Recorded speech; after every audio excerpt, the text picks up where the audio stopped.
그리고 야훼께서 mam레의 상수리 나무 옆에서 아브라함에게 나타나셨다. 그리고 그때 아브라함은 천막의 문 앞에 낮에 더위가 시작될 때에 앉아 있었다. 그리고 그가 자기의 눈을 들었었다. 그리고 그는 보았었다. 그리고 보라, 세 사람이 자기 맞은편에 서 있었다. 그리고 그는 보았었다. 그리고 그는 그들을 영접하기 위해서 자기의 천막문 앞에서부터 달려갔었다.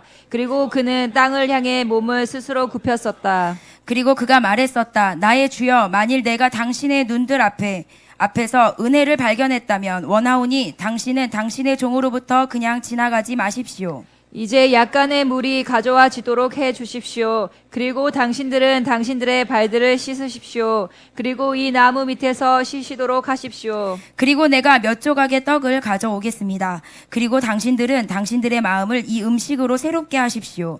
그 후에 건너가십시오. 왜냐하면 당신들이 이와 같이 당신들의 종에게로 오셨기 때문입니다. 그리고 그들이 말했었다. 좋다. 내가 말한 대로 너는 행하라. 그리고 아브라함은 천막으로 사라에게로 급하게 갔었다. 그리고 그가 말했었다. 고운 밀가루 3세알을 급하게 준비하시오. 그리고 반죽을 하시오. 그리고 떡들을 만드시오. 그리고 아브라함은 가축대에게로 달려갔었다. 그리고 그는 연하고 좋은 송아지를 취했었다. 그리고 그는 소년에게 주었었다. 그리고 그는 그것을 요리하기 위해서 급히 서둘렀었다. 그리고 그는 덩어리 우유, 그리고 그가 요리한 송아지 고기를 취했었다. 그리고 그는 그것들을 그들의 앞에 놓았었다. 그리고 그는 나무 밑에서 그들을 마주보고 서 있었다. 그리고 그들은 먹었다. 그리고 그들이 아브라함에게 말했었다. 너의 부인 사라가 어디에 있느냐? 그리고 그가 말했었다. 보시오, 그 여자는 천막 안에 있습니다. 그리고 그가 말씀하셨다. 내가 생명의 때에 너에게로 분명히 다시 오겠다. 그리고 보라, 너의 부인 사라에게 아들이 있을 것이다. 그리고 사라로 말하면 그 여자는 천막문 앞에서 듣고 있었다. 그리고 그것은 그의 뒤에 있었다.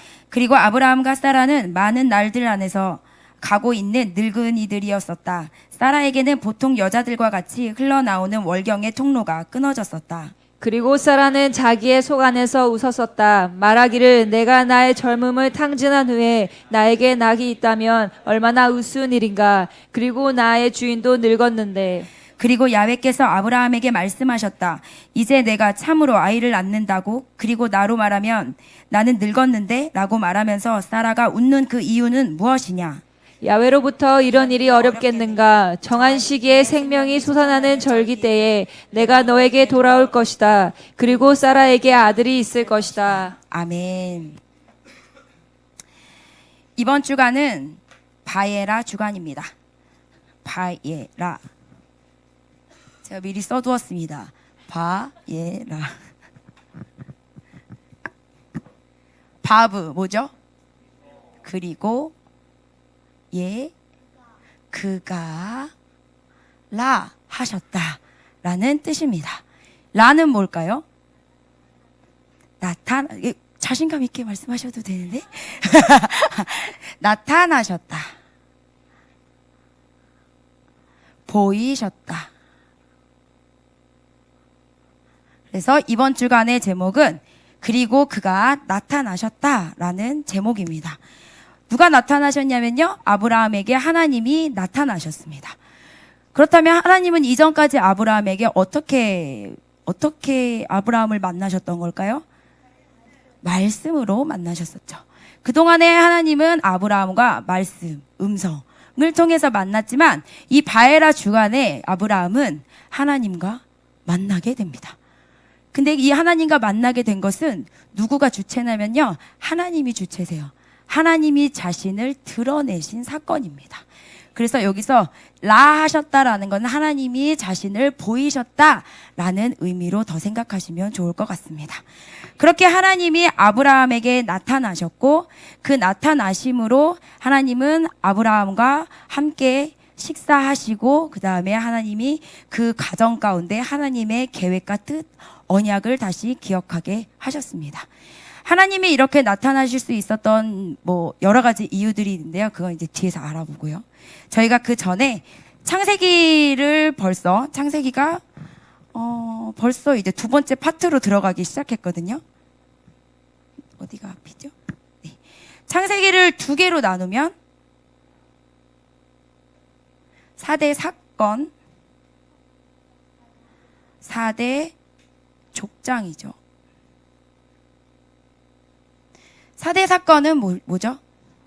창조, 타락, 홍수, 바벨. 그 다음에 족장은 누구죠? 아브라함, 이삭, 야곱, 요셉. 네, 글씨가 점점. 자, 4대 사건은 창세기 1장에서 11장까지고요. 4대 족장은 12장에서 50장까지입니다. 그래서 저희가 그 레크레카 주간, 지난 주간에 레크레카였잖아요. 그 레크레카 주간이 12장부터 시작이 되었습니다. 그래서 벌써 창세기가 시작한 지 얼마 안 된 것 같은데 벌써 지금 두 번째 파트로 들어가고 있는 중이고요. 그 와중에 이제 우리는 이번 주에 아브라함의 마지막 이야기를 다루려고 합니다. 벌써 아브라함이 끝나요. 2주 만에. 너무 빨리 지나가죠? 네, 안녕. 이렇게. 네. 그래서 우리가 이 4대 사건과 4대 족장사를 보면서 우리가 뭘 알 수 있냐면 하나님이 창조하시고 이 땅에 타락을 했는데 하나님이 홍수로 이 모든 세상을 뒤집으셨죠? 뒤집고 나서 그 다음에 또다시 사람은 죄를 짓습니다. 바벨탑으로요. 네. 그러면서 하나님이 이 땅은 이렇게 뒤집고 전체를 다 뒤집는 것이 이게 이들을 구원할 수 있는 방법이 아니구나. 그러면 어떤 방법으로 하시려고 하냐면요. 한 사람, 그 다음에 한 사람의 민족, 그 가족, 그래서 이 족장사를 보여주시고 이 족장사가 나중에 나라를 이루어서 그 나라를 가지고 그 나라를 통해서 하나님께서 구원 사역을 이루시려고 계획을 하셨습니다. 그래서 이 아브라함과 요셉으로 나가는 이 족장사가 이스라엘이 되잖아요. 이스라엘이 되면서 이스라엘을 빛으로 만드시죠. 그래서 이스라엘의 빛된 것을 보고 열방이 그 빛으로 올 수 있도록 계획하신 것이 원래 구원 사역이었죠. 그러나 이것이 성공했을까요? 실패했죠. 그래서 이 빛은 잠시 열방으로 나가게 됩니다. 그리고 열방이 품은 빛으로 이스라엘이 그거 원래 우리 건데? 하고 깨닫게 되는 순간이 오면서 시기와 질투가 올라오며 우리 것을 찾자 해서 다시 돌아가서 연합이 되는 것이 한 세 사람의 하나님의 구원 사역입니다. 여기까지 그려지십니까? 네. 창세기는 이미 이 시작부터 이 모든 사역들 하나님이 얘네가 빛을 잃을 거를 아셨을까요? 모르셨을까요? 다 아셨죠? 그러니까 이 모든 것이 하나님의 원래 구원 사역이었다는 것입니다. 그것을 우리가 창세기를 통해서 볼 수 있습니다. 그래서 창세기가 좀 이렇게 그려지시나요? 네. 그래서 우리가 갑자기 이제 막 전 세계를 창조하시고 타락하고 막 세상이 뒤집어지는 그런 모습들을 보다가 갑자기 아브라함을 통해서 하나님이 한 민족을 딱 취하신 다음에 그 다음에 한 민족에 대한 이야기들이 막 열려지는데 그것은 이미 창세기 3장 15절에 하나님이 여자의 후손을 통해서 내가 구원 사역을 이룰 것이다라고 이미 말씀하셨기 때문에 그 여자의 후손으로 오는 그 민족을 하나님이 정하시고 그래서 그 민족을 통해서 하나님이 어떻게 이루시는지 그 사역들을 보여주는 것이 성경이고 이 창세기 말씀입니다. 근데 오늘은 이 아브라함의 이야기에 이제 거의 막바지에 다 와 가는데요. 이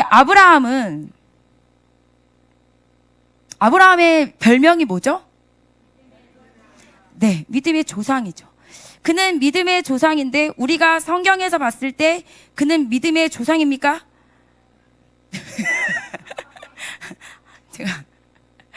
제가 학교에서 그 설교하던 그게 자꾸 나와가지고 자꾸 질문을 할 수도 있으니까요. 너무 심려 끼쳐드리는 것 같아서 기분 나빠하지 마시고요. 아이들하고는 설교할 때 계속 던져야 애들이 저한테 집중을 하거든요. 그래서 그러다 보니까 그런 거니까 이해해 주시길 바랍니다. 자, 그 아브라함의 그 별명과 걸맞는 그의 생애가 이 창세기에 기록이 되어 있는지 우리가 봤을 때 전혀 그런 경우가 아니죠. 그죠? 네. 아멘. 네. 그는 자기의 아내를, 정말 예쁘고 사랑스러운 아내를 남들에게 잠깐 갔다 오게 했고, 또 하나님이 기근이 생겼을 때 가지 말라고 했던 그곳에 또 갔다 왔고, 또 그죠? 예. 그러면서 막 여러 가지 그 사건들을 통해서 정말 이 아브라함이 믿음이 있는 자가 맞는가라고 하지만 하나님은 그가 결국엔 믿음이 사람이다라고 해서 이 성경에 기록하셨잖아요. 그러면서 이 아브라함의 이야기, 정말 특이한 이 아브라함의 이야기를 보면서 사실 우리가 은혜를 받죠. 그죠? 지금 안 되고 있는 나의 어떤 모습을 아브라함과 딱 이렇게 비교하면서 그래, 뭐 나랑 다르지 않은 분이구나 라는 생각을 하면서 은혜 받고 다시 한번 우리의 마음을 먹고 다시 한번 하나님 앞에 나가고, 아, 하나님이 또 이렇게 언약을 지키시기 위해서 나한테 또 말씀하시는구나 하는 것들을 또 적용하면서, 그러면서 우리가 이 창세기와 아브라함의 이야기를 보게 되는 것 같습니다. 우리 이번 주간에 바에라잖아요. 바에라, 빛에 대한 이야기를 좀 해야 하는데, 하나님은 빛이십니다. 믿으십니까? 네, 그분은 빛이십니다. 그래서 이 세상에 빛이 있으라라고 하셨을 때 하나님은 그분 자신을 온 세상에 채우신 거예요. 믿으십니까? 네, 그 채우신 그 사건이 창조사역이었는데, 그 창조사역을 하나님이 보시기에 어떻다고 하셨죠? 네, 토부했다라고 하셨습니다. 그냥 와, 보기 좋았다 정도가 아니라요, 하나님의 빛이 충만한 이 세계는 정말 토부한 상태다라고 하나님이 말씀하셨습니다. 그것이 하나님이 만드신 이 땅이었고, 빛이 이 땅에 가득했을 때의 상태였습니다. 그런데 이 토부한 상태가 죄가 들어오면서 빛을 잃게 됐죠. 그죠? 빛을 잃게 됐죠. 네. 그러면서 이 세상에 어떤 빛이 생겼냐면 가짜 빛이 생겼습니다.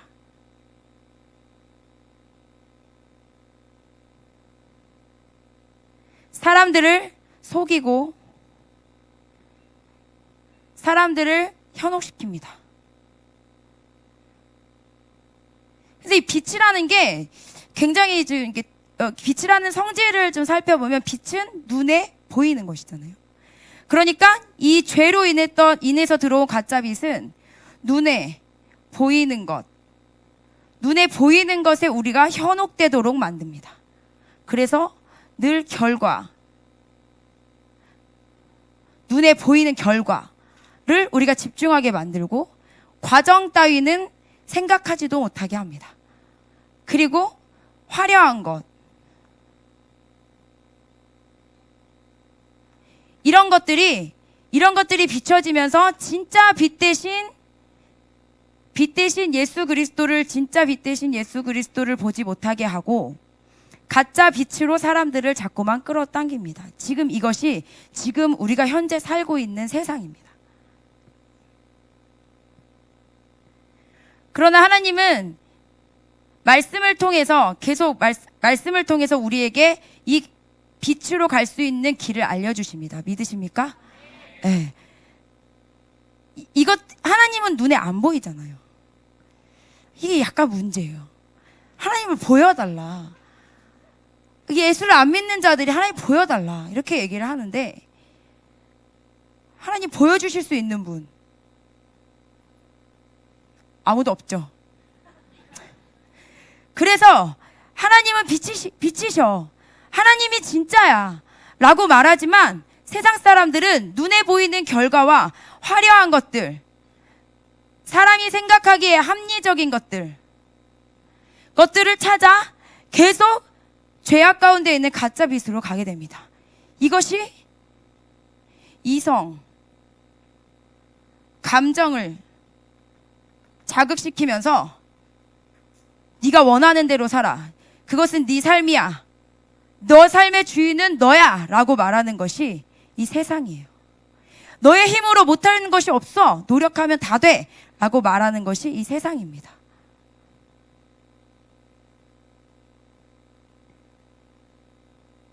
그러나 하나님은 우리에게 뭐라고 말씀하시냐면 보이지 않은 것으로 믿고 나를 따라 걸어오라 라고 말씀하십니다. 믿으십니까? 네. 아브라함의 생애를 보면요, 정말 보이는 것이 없었을 것 같아요. 네. 그렇지만 하나님께서 말씀하셨기 때문에 그 들은 것으로 말미암아 그가 아멘하고 그 길을 걸어가는데,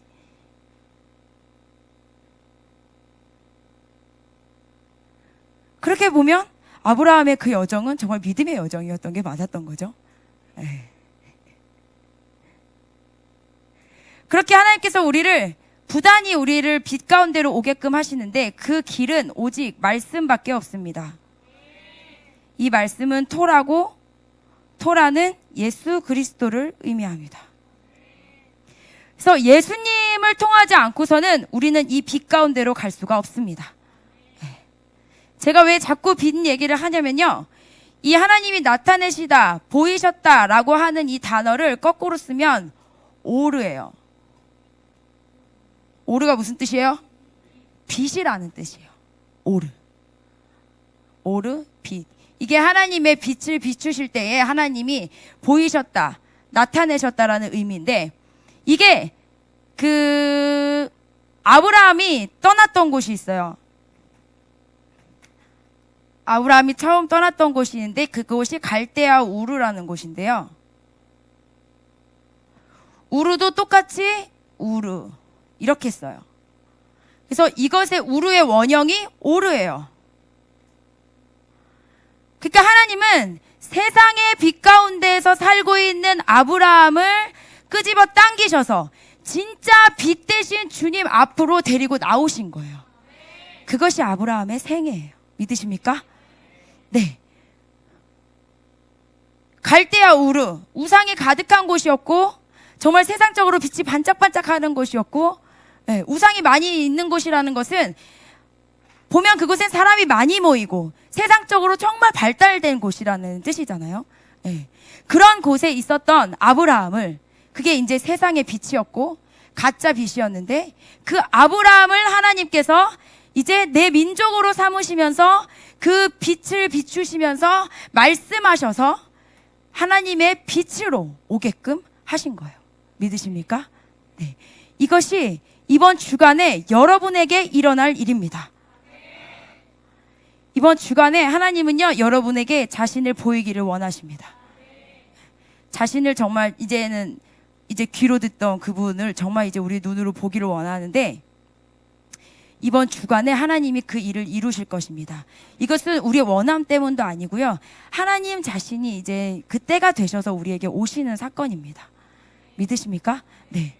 그렇게 오늘 이 바에라 주간의 말씀을 보면 하나님이 아브라함의 장막 앞에 오셨습니다. 뭐 이 당시에는 아브라함이 살던 곳이 뭐 소돔처럼 성이 있고 뭐 도시가 있는 곳이 아니었잖아요. 그냥 천막 치고 그냥 아무 데서 들판에서 살고 있었는데, 이 아브라함이 그 천막 문 입구 앞에 나와가지고 있었는데 저기 보니까 세 사람이 서 있는 거예요. 여기서 서 있다라고 표현된 것이 이제 니짜빔이에요. 그러니까 그분들이 아마 그냥 이렇게 가던 길도 아니고 거기 앉아서 쉬던 길도 아니고 서 있었어요. 이거 뭘까요? 나를 봐라, 나 왔다, 이거거든요.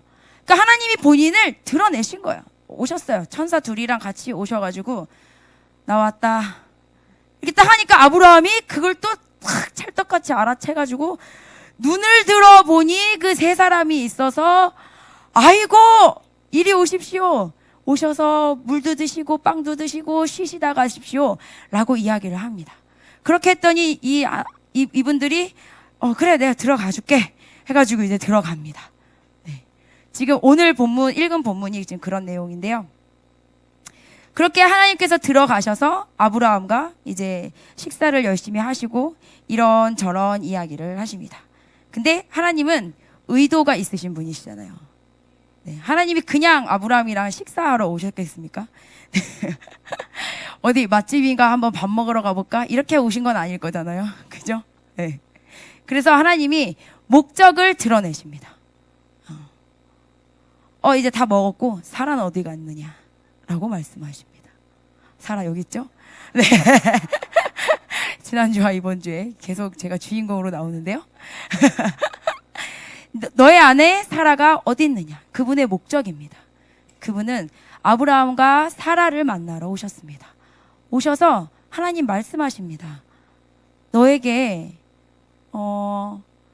아들이 있을 것이다 라고 말씀하십니다. 네.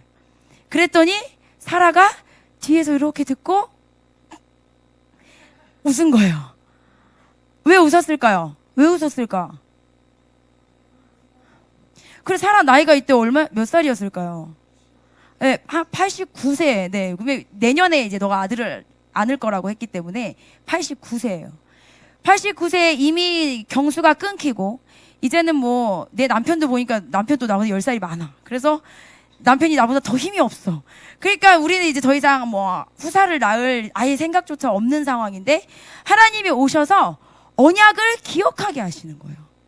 야, 내가 너를 통해서 자식을 준다고 했잖아. 그리고 와서 딱 그분의 계획과 그분의 의도를 말씀을 딱 하셨는데 그것을 받는 자의 마음이 어땠냐면 사라가 하고 웃었어요.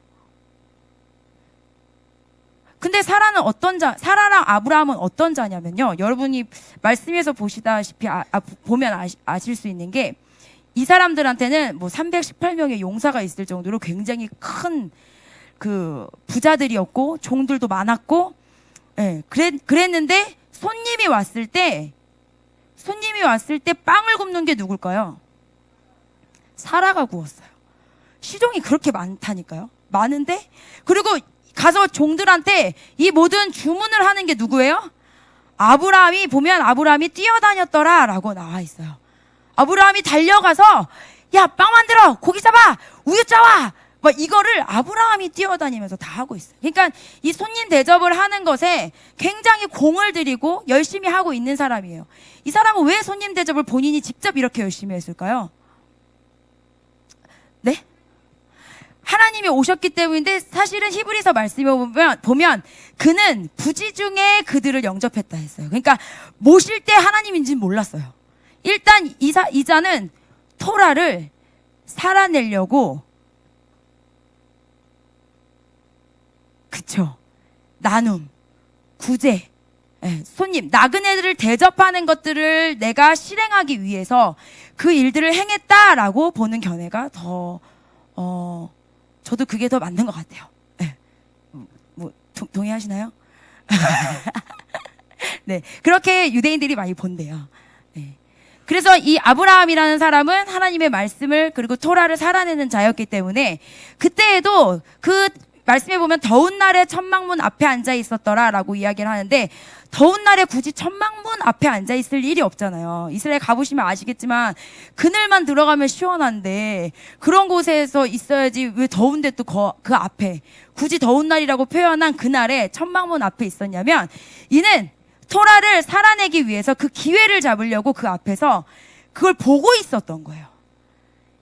내가 토라를 살아내려면 지나가는 누군가라도 붙잡아서 내가 죽게 하듯이. 그래서 나중에 예수님이 그러잖아요. 나그네에게 한 것이 나에게 한 것이다라고 말씀하신 그 말씀이 이 토라의 말씀인 거예요. 그래서 의를 행할 기회를 그는 보고 있었던 거죠. 천막문 앞에서. 그래서 그들이 천사인지 하나님인지 그는 알 수 없었지만 그를 모시고 와서 그리고 나서 얘기하고 하다 보니까 하나님. 그래서 이제 나중에는 뭐 소돔에 대해서도 물어보고 뭐 중보기도에 대해서 얘기하고 막 이러잖아요. 네. 근데 히브리서 기자가 그래요. 아브라함은 부지 중에 천사를 영접하였다라고 기록하고 있거든요. 그러니까 그가 하나님을 모르는 상태에서 받아들였어요. 토라의 말씀을 살아내기 위해서.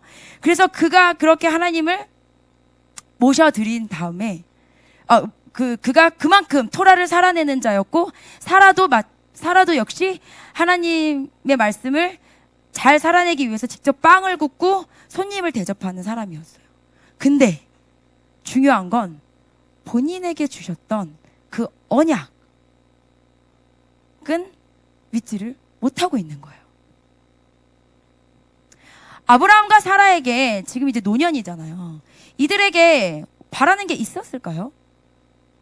뭐 굉장히 큰 부자잖아요. 부자기도 하고, 뭐 옆에 왕이 막 아비멜렉 왕이 무서워해서 와서 막 화친을 맺고 맹세를 하고 막 언약을 맺을 정도로 이 사람은 권력과 힘을 가지고 있었고, 예. 뭐 자식도 뭐 이제 종에게서 나긴 했지만 뭐 자식도 있었고, 그러니까 이 아브라함과 사라에게 더 원하는 게 있었을까? 물론 아쉬움은 있었겠지만, 그러다 보니까 이들이 그냥 그래 이렇게 하다가 주님 곁으로 가겠구나 라는 생각을 하고 있었는데요. 참 중요한 건 하나님이 이들에게 언약하신 것들을 기억을 못하고 있다는 거예요. 근데 우리가 살아가면서 우리도 이런 경우가 많이 있지 않으세요? 다른 것들을 막 하다 보면 하나님이 직접 우리에게 말씀하시는 것들이 더디올 때 우리 안에 그 언약이 점점 잊혀지는 것들을 경험해 보신 적 있으십니까?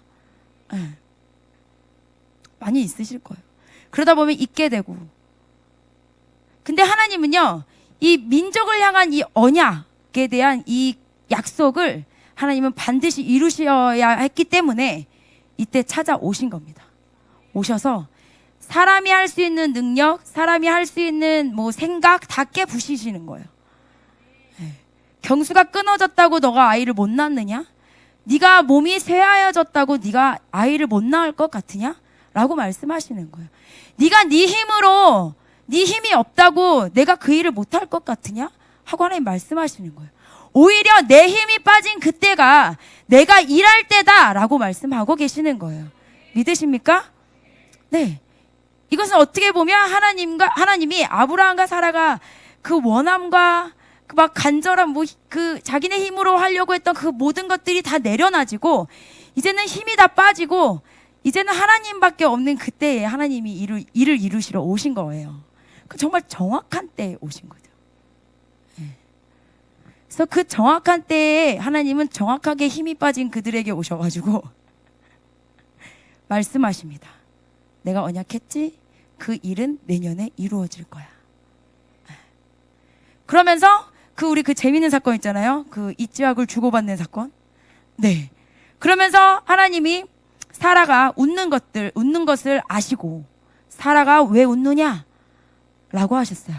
그때 사라가 두려워서 아니요, 안 웃었는데요. 바로 앞에서. 그러니까 사람이 이래요. 사람이 무섭고 두렵고 혼날 것 같으면 방금 자기가 한 건데도 아니요, 기억 안 나는데요. 모르겠는데요. 나 안 했는데. 몰라. 이게 원래 사람 다 그래요. 근데 기억나지 않습니다. 막 이렇게 하잖아요. TV에서도 많이 보이잖아요. 기억나지 않습니다. 네. 네, 다 혼날까봐. 네, 다 찔려가지고. 근데 말씀해 보면 사라가 두려워하여 하나님께 그렇게 거짓으로 말했더라라고 나와요. 그러니까 이게 이제 자기가 왜냐면 천막 뒤에서 웃은 거를 안에서 들켰으니까 얼마나 깜짝 놀랐겠어요. 자기가 또 크게 웃은 것도 아니고 속으로 생각한 거잖아요.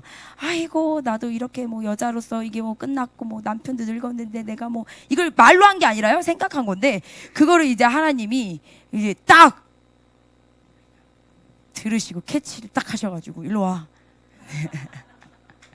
이게 무섭게는 안 하셨겠죠? 근데 하나님이 이때 무엇을 주시는 거냐면 이츠학을 정말 이들에게 주시는 거예요. 네가 왜 이츠학이 없다고 하냐? 너에겐 이츠학이 있다 라고 말씀하시는 거예요. 근데 사라가 아닙니다. 없습니다. 안 했습니다. 아니야. 너에게 이츠학이 있어. 아닙니다. 주님 그렇지 않습니다.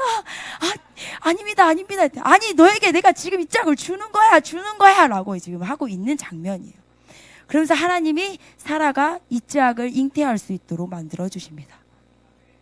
하나님의 진짜 목적은 이거였어요. 하나님은요, 아브라함과 사라를 만나러 오셨고 그들에게 대접받으시고 그들에게 진짜 생명을 주시기 위해서 왔습니다. 믿으십니까? 네. 이번 한 주간 여러분에게 이런 진짜 생명이 임하시는 한 주간 되시기를 축복합니다. 네. 진짜 생명이 여러분에게 임해야 됩니다. 여러분이 이룰 수 있는 것, 여러분이 할 수 있는 것, 여러분의 힘으로 할 수 있는 것 다 아니고요. 정말 하나님이 하실 수 있는 그 일, 진짜 하나님이 하실 수 있는 그 일, 정말 내가 했다고 1도 말할 수 없는 그런 일들이 여러분의 삶에 일어나시기를 예수 그리스도의 이름으로 축복합니다.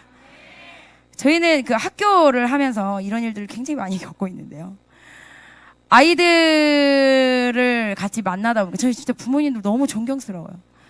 아이들과 함께 대화하고 살고 이렇게 하다 보면 그 길과 기준과 신념과 교육 철학과 이런 것들이 온데간데 없어져요. 제가 예전에 막 공부할 때, 막 교육학 막 공부할 때, 난 이런 선생님이 될 거고, 막 이런 교육 철학을 가지고 아이들 이렇게 가르칠 거고, 일관성 있는 교육을 해야 하고, 진짜 이 교육, 이 전문가들에게 정말 제가 가서 소리 지르고 싶은데, 일관성 있는 교육을 해야 하며, 감정을 누그러뜨리고 아이들에게 설명해라. 라고 하는 이 모든 교육적인 철학, 제 안에도 있었죠. 부모니까 못할 수 있어. 나는 그래도 할 수 있어. 난 제3자니까. 할 수 있어 라고 했지만, 더하는 저를 보면서 부모님이 더 대단한 거구나. 나는 집에 갔다 오면 되는데 집에 같이 계셔야 되잖아요.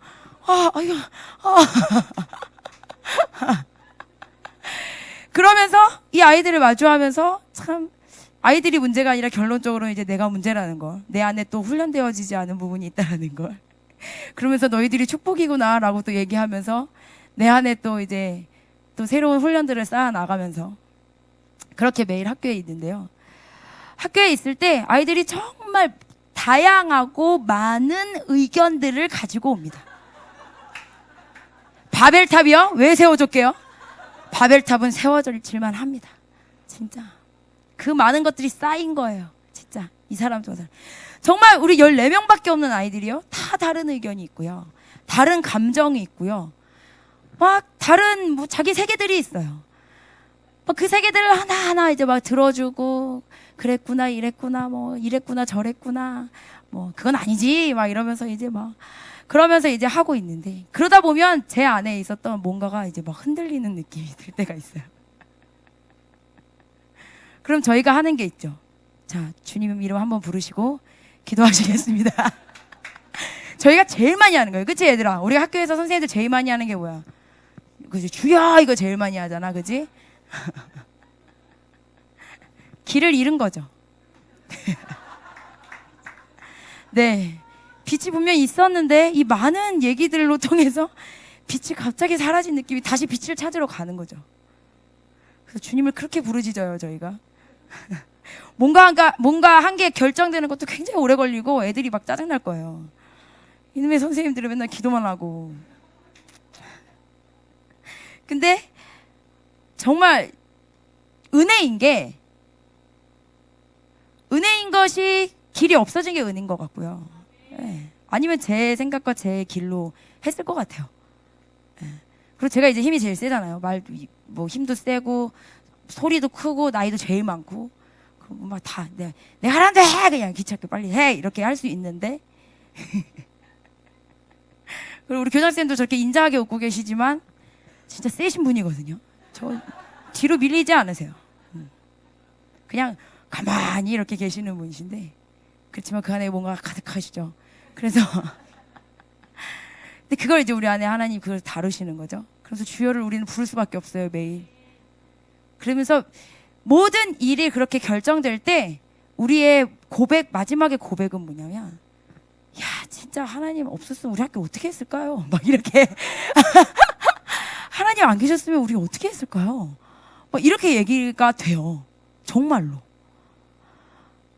진짜 그 하나님 없이는 진짜 우리가 이 학교를 지금까지 이렇게 유지할 수 있었을까요? 이렇게 할 수 있었을까요?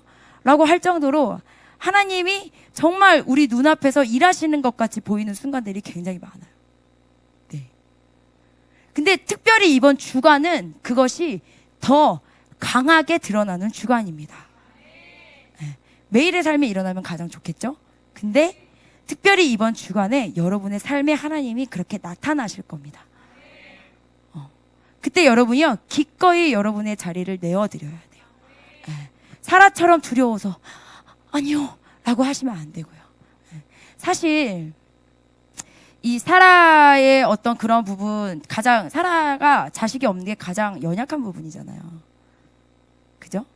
그러니까 하나님이 빛을 비추신다라는 거, 하나님이 나타나신다는 거 참 아멘하고 듣기 좋은 얘기인데, 결론적으로 우리가 더 파고 들어가보면 하나님이 우리의 연약함을 비추러 오신다라는 거예요. 그 연약함이 해결돼야 하나님의 언약이 온전히 이루어질 수 있거든요. 아까 세상이 빛으로 가득했다고 했죠? 그 다음에 죄가 임했기 때문에 죄 때문에 이제 어둠이 생긴 거잖아요. 어둠이라는 것의 본질이 뭐예요, 진수야? 빛이 변질되었어요. 그러니까 빛의 부재예요. 빛이 없는 것을 어둠이라고 해요. 하나님은 어둠을 만드신 적이 없고요. 하나님이 없는 것이 어둠이에요. 어둠이라는 건 빛이 없는 것을 말하는 거예요. 그러니까 죄로 인해서 빛이 없는 상태가 되었어요.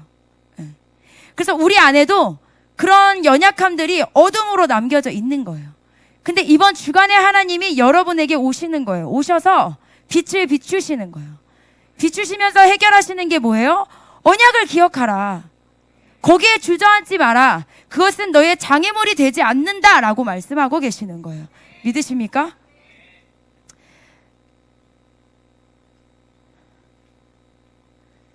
그때 두려워하시면 안 돼요. 하나님이 여러분을 찾아오시고 그 깊숙한 내면에 들어오는 걸 두려워하시면 안 돼요. 하나님이 찾아오시면 참 따뜻하고 좋은데 아픈 순간이 있죠. 우리 어른들은 아마 경험을 많이 해보셨을 거예요.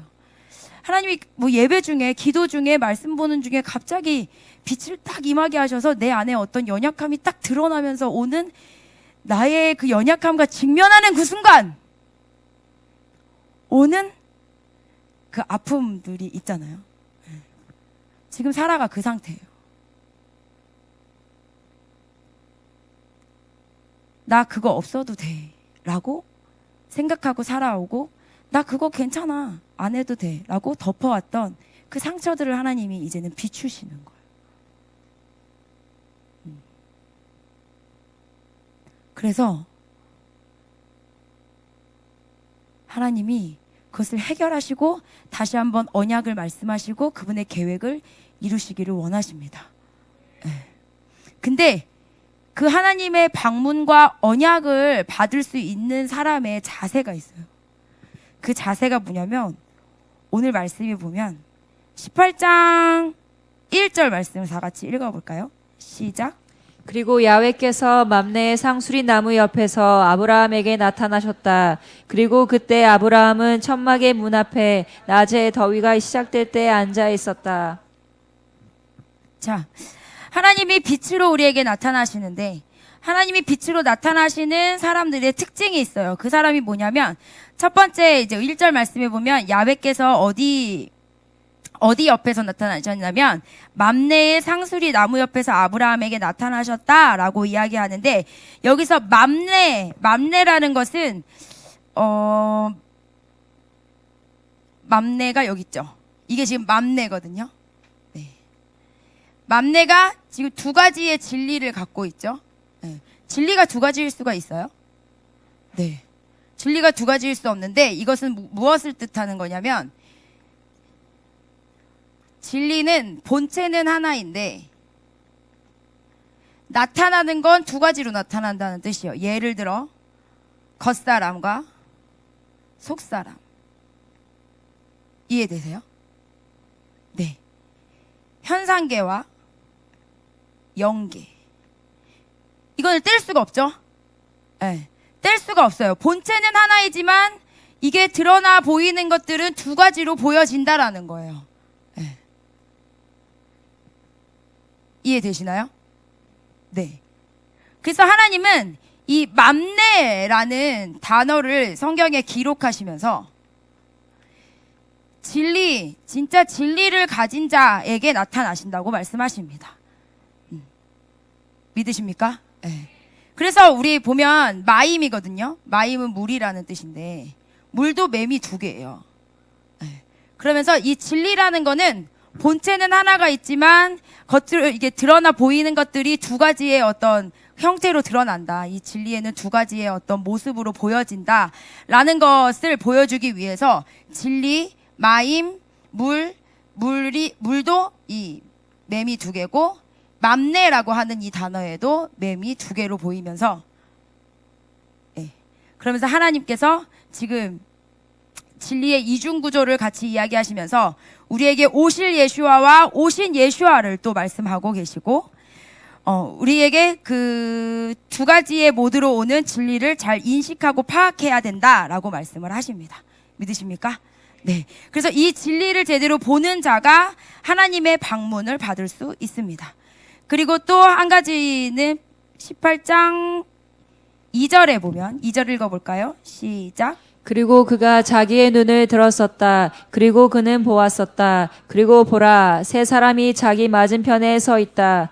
그리고 그는 보았었다. 그리고 그는 그들을 영접하기 위해서 자기의 천막문 앞에서부터 달려갔었다. 그리고 그는 땅을 향해 몸을 스스로 굽혔었다. 아멘. 자, 그가 자기의 눈을 들었었다라고 하는 그가는 여기서 말하는 아브라함입니다. 아브라함은 자기의 눈을 들었었다라고 표현하고 있습니다. 그러니까 하나님의 말씀을 보는 자는 그의 시선이 어디에 있다고요? 그의 시선이 하늘로 향해 있습니다. 네. 그런 자가 하나님의 방문을 볼 수 있습니다. 믿으십니까? 네. 이게 맘내 상수리나무도 한 가지 더 풀면 그 나무는 유대인들에게 어떤 공간이냐면 말씀을 공부하는 공간이래요. 네. 그 나무 밑에서 토라를 보는 것이 유대인들의 문화래요. 네. 그래서 예전에 예수님이 나다나엘한테 너가 그 무화과 나무 밑에서 네가 토라를 보는 것을 내가 보았다라고 말씀하셨잖아요. 그게 원래 그 유대인들이 그렇게 그 자주 하는 토라의 말씀을 보는 그런 장소이기 때문에 그렇게 얘기한 건데, 여기서도 특별히 성경 말씀에 맘내의 상수리 나무를 기록한 것은 이 아브라함이라는 사람이 진리를 보는 자고 말씀을 보는 자다라는 것들을 하나님이 지금 기록해 놓으신 거예요. 그래서 그 진리를 보는 자는 어디를 보냐면 이 땅을 보는 것이 아니라 하늘을 보는 자다라고 말씀하고 계시는 거예요. 그러니까 이 사람은 말씀을 통해서 하나님의 마음을 살피는 자라는 거죠. 그러니까 아브라함은 오늘 18장 1절 2절 말씀을 통해서 이 사람은 말씀을 늘 자기 안에 묵상하고 말씀을 실천하려고 하는 사람이고, 또한 그 말씀을 통해서 하나님의 일들을 바라보는 자구나라는 것을 우리가 알 수 있습니다. 이런 사람에게 하나님이 찾아오십니다.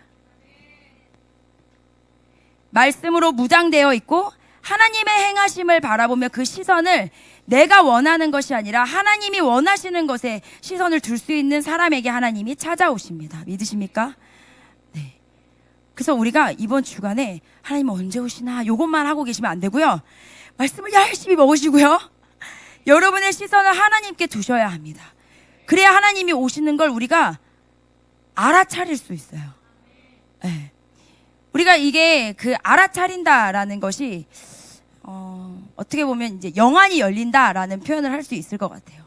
근데 영안이 열린다라고 하는 것을 제가 이제 뭐 은사 그런 쪽에 있을 때는 막 눈이 열려가지고 막 천사가 일하는 게 보이고 막 그 눈에 그 영적인 눈이 열려가지고 보이는 어떤 그 인도하심 뭐 이런 거를 보는 것이 영안이다라고 생각했는데, 제가 토라를 공부하고 나니까 이 영안이 열린다라는 거는 사실 본다라는 건 되게 높은 차원이거든요.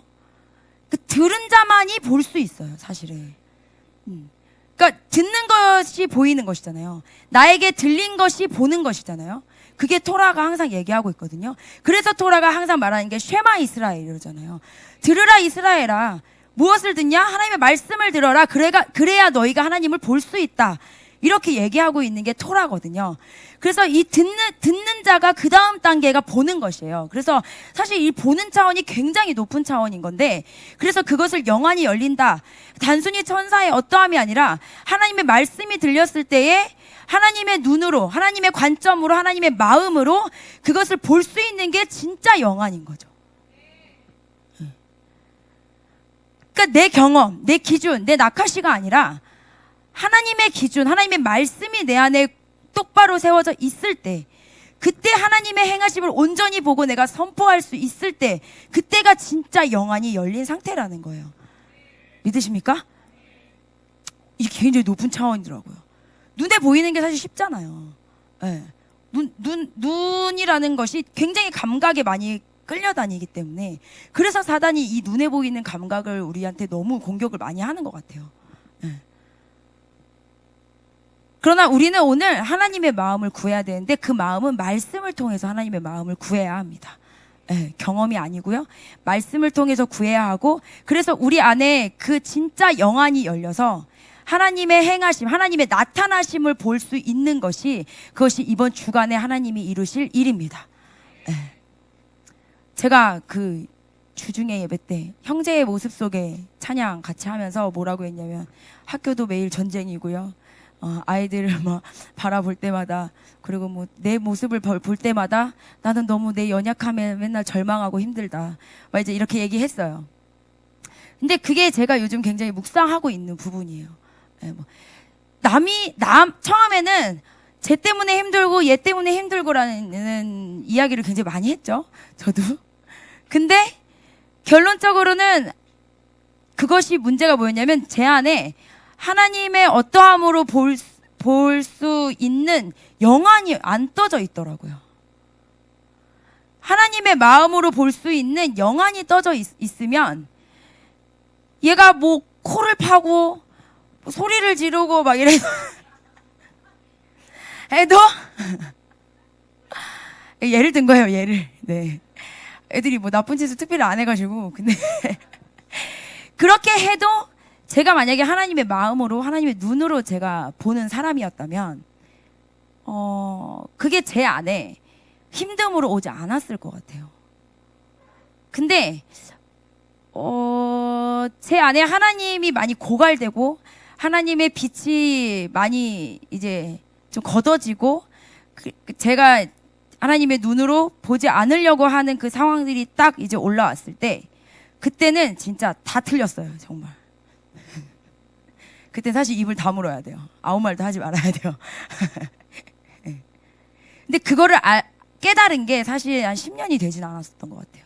그러니까 저의 20대, 30대는 제 주변의 모든 것이 다 틀렸고, 모든 게 다 잘못됐고, 모든 사람들이 다 나빴고, 그래서 저는 이 세상을 이해하기가 너무 어려웠어요. 네. 그래서 제가 왜 상담 공부를 했냐면요, 세상의 모든 사람을 이해하고 싶었어요. 다 이해 좀 해보자. 그러니까 뭔가 사정이 있겠지도 저한테 용납이 안 되는 그런 스타일이었거든요. 그런 사정이 있었어도 그러면 안 되지, 사람이 말이야. 라고 얘기하는, 정말 진짜 지도 잘난 거 하나 없으면서 네. 그러면서 그런 얘기를 정말 20대, 30대 굉장히 저 내면에 스스로 정말 많은 잣대들과 기준들을 어마무시하게 갖다 대고, 사람들 다 정죄하고 판단하고 다 싫고 다 짜증나고 막 이렇게 얘기했었던. 그래서 전 진짜 그들이 다 틀린 줄 알았거든요. 근데 토라의 말씀을 딱 대하니까요, 빛이 저한테 딱 비춰지니까요, 저만큼 악한 사람이 없는 거예요. 저만큼 기준이 삐뚤어져 있고, 저만큼 고집 세고 못돼 처먹고 와, 이런 정말 세상에 드러나지만 않았지, 내가 큰 사고를 치지 않아서 그냥 좋은 사람인 척하고만 살았지, 하나님 보시기에 제가 정죄했던 그 모든 사람들보다 제가 악하더라고요. 빛이 비춰지니까. 그게 예전에 그냥 하나님이 음성으로 뭐 기도하다가 한순간에 뭐 샥 얘기해 주시는 그런 은혜의 순간도 있었죠. 있었는데 이 말씀이라는 거가 글자로 딱 저한테 오잖아요. 그게 그리고 마음에 빡 새겨지니까요. 지워지지가 않는 거예요.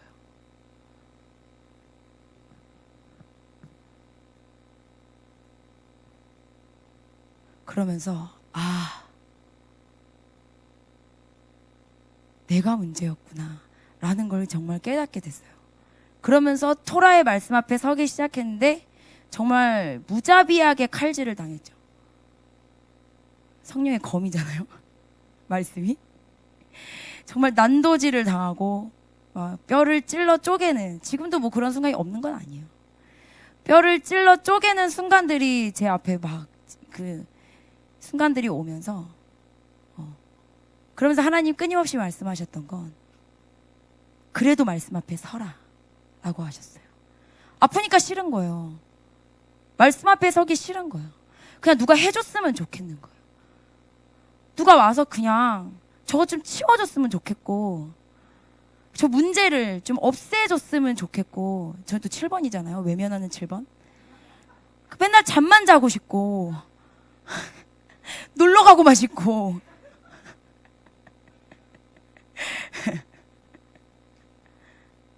근데 하나님 아니라는 거예요. 아니, 그거 외면하지 마. 문제 앞에 서. 말씀을 들고 서. 내가 너의 능력이 되어줄게 서. 라고 말씀하시는 거예요. 아파요. 아프지 않다고 말씀 못 드려요. 아파요. 뼈가 찔러 쪼개는 수준이라니까요. 뼈 부러져 보신 적 있으세요? 저 넘어져가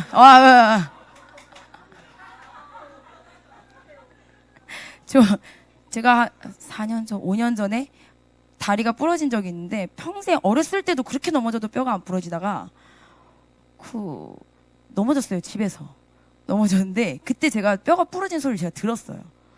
두두둑 하는 소리를 제가 들었어요. 저는 그게 근육이 그냥 찢어지는 소리인 줄 알았는데 그리고 나서 뼈가 이만큼 발바닥에 뼈가 이만큼 갈라져가지고 뼈가 딱 그렇게 되니까요.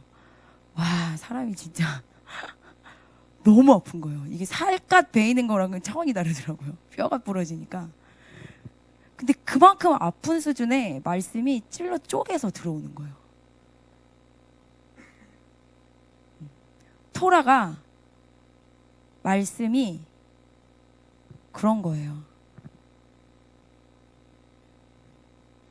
처음에 사람들이 토라 말씀을 딱 대하실 때 어머 신기해, 어머 특이해, 어떻게 이런 말씀이 들어오지도 못한 말씀이에요 라고 좋아하시는데 저 그냥 웃어요. 거기서 더 깊이 가시면 찔러 쪼개요 라고 말하고 싶은데 그럼 도망가실까봐 말을 못하고요. 근데 그 과정을 겪으면요, 저도 지금도 겪고 있지만 정말 깊은 은혜와 그 사랑이 있어요. 이전에 체험하지 못했던 그 기쁨이 있어요. 정말 내 힘으로는 해결할 수 없었던 그 모든 것까지 하나님이 그 말씀 앞에 세우시거든요. 이번 주간이 그런 주간이 되시길 축복합니다. 하나님이 지금 그거 하러 여러분을 찾아오시는 거예요. 여러분의 마음에 찾아오시고 나타나시는데 말씀 앞에 여러분들을 세우실 거예요. 외면하지 마시고 피하지 마시고 저처럼 남 탓하지 마시고 말씀과 나만 생각하시면 돼요. 네. 물두멍에 들어가면요, 물두멍에 이렇게 보면 물두멍은 여인들의 거울로 만들거든요. 청동 거울. 거울로 만드신 이유가 있어요. 물두멍은 말씀, 진리를 뜻하고요. 그 말씀으로 나를 비추라 라는 뜻이에요. 네. 그래서 그 물두멍 앞에, 그 말씀 앞에 설 때 나의 연약함 때문에 외면하지 마시고 직면을 두려워하지 마시고, 저도 제일 무서워하는 단어가 직면이거든요. 네, 모든 7번이 두려움이죠. 직면.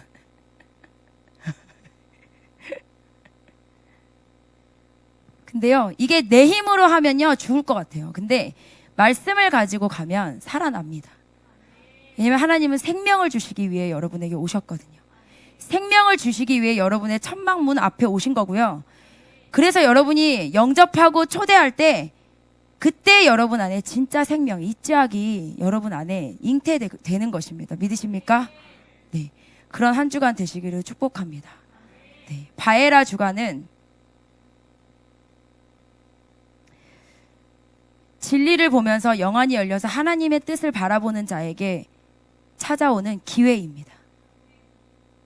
이것은 기회예요. 이렇게 하늘을 보고 하나님의 뜻을 볼 수 있는 자가 할 수 있는 게요, 우리 이 마지막 끝자락에 보면 이삭을 바쳐요. 아브라함이. 그렇게 진리 안에 살아가는 자가 할 수 있는 것이 자신의 가장 귀한 것을 드릴 수 있는 그런 예배를 드리는 자가 됩니다. 그것이 완성이에요.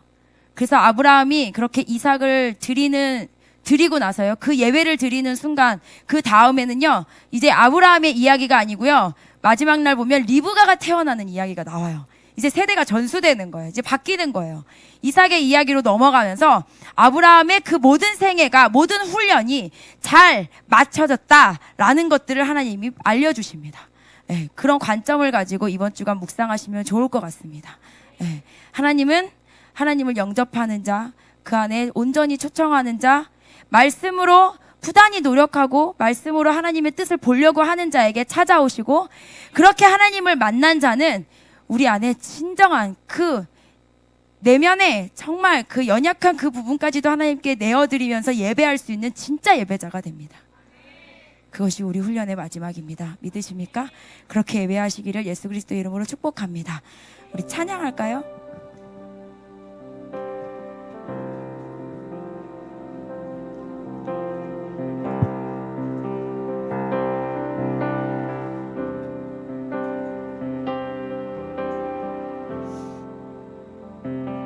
우리 시선 찬양할 건데요, 주님을 더 보기 원합니다. 그런 마음이셨으면 좋겠습니다. 이 땅의 소망이 아니고 나의 어떠함 아니고 하나님 말씀을 들은 것으로 말미암아 우리가 보기 원합니다. 네, 우리 그렇게 고백하는 마음으로 찬양합시다. 내게로부터 눈을 들어 주를 보기 시작할 때 주의 일을 보겠네. 아멘. 내 작은 마음 돌이키사 하늘에 꿈꾸게 하네. 주님을 볼 때 내게로부터 눈을 들어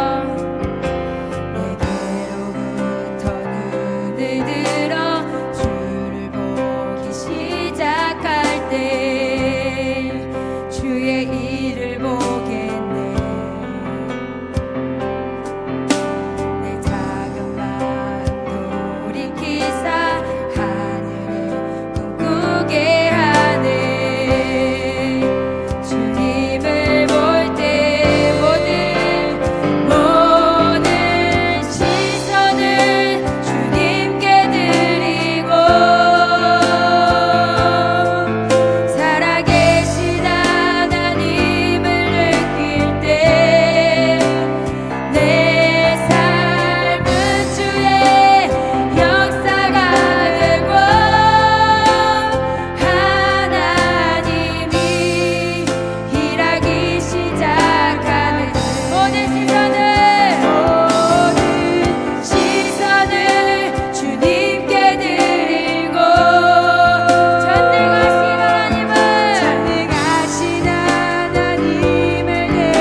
우리에게 빛을 비추십시오.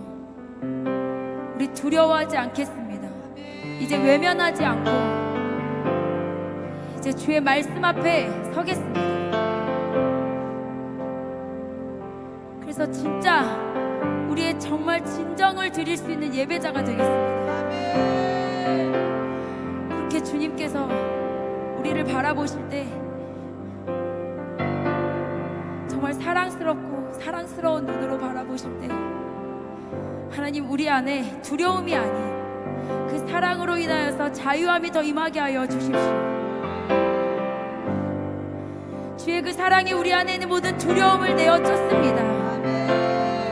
주님, 이 한 주간에 주님 나타나실 때 주의 사랑으로 나타나셔서 우리 안에 두려움을 모두 다 제하여 주시고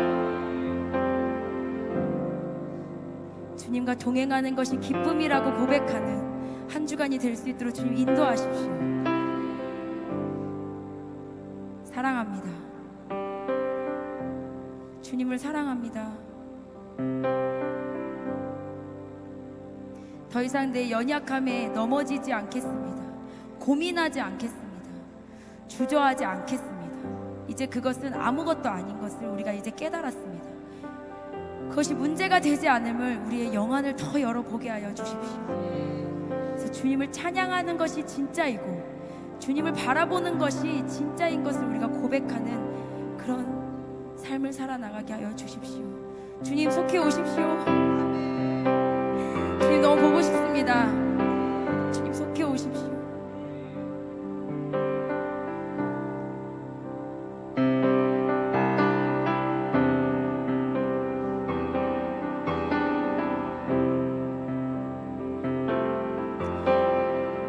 주님, 우리는 훈련을 포기하지 않을 것입니다. 주님을 사랑하기 때문입니다.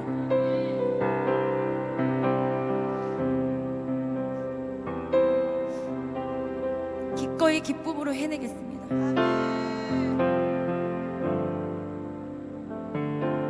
그렇게 우리가 서로를 보듬으며 살아갈 수 있는 공동체가 될 수 있도록 축복하여 주십시오. 사랑합니다. 예수 그리스도의 이름으로 기도합니다. 아멘. 네, 여러분의 손을 앞으로 내미시고 제가 축도하겠습니다. 지금은 우리 주 예수 그리스도의 은혜와 하나님 아버지의 그 놀라우신 사랑과 성령님의 감화 감동 역사하심이 오늘도 주의 빛을 바라며 주의 그 나타나심 앞에 기꺼이 기쁨으로 반응하려고 노력하는 우리 공동체의 머리 위에, 그리고 가정 위에, 학교 위에, 직장 위에, 모든 삶 위에 주의 영광이 영원히 있을지어다. 아멘.